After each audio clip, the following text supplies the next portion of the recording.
यसलाई त बाटोमा टिपेर ल्याएको है मम्मी। तँलाई चाहिँ फोहोरमा टिपेर ल्याएको हो र? छोरी मान्छे भएर बढ्ता बोल्नुहुन्न, मान्छेले कति चौथाले रहेछ भन्छन्।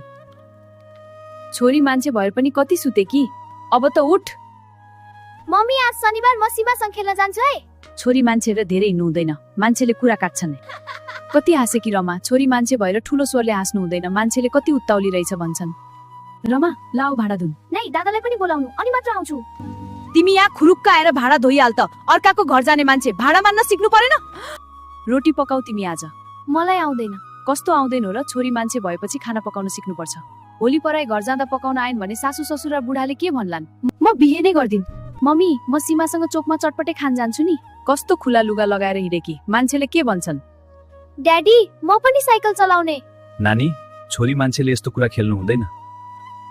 आज मामा माइजू आउनुहुन्छ, जाऊ छोरी तिमी कोठा सफा गर। हुन्छ। मेरो भान्जा ठुलो भएपछि के भन्ने हो? डाक्टर। अनि भान्जी चाहिँ के भन्ने नि? म ठुलो भएपछि छोरा मान्छे बन्छु।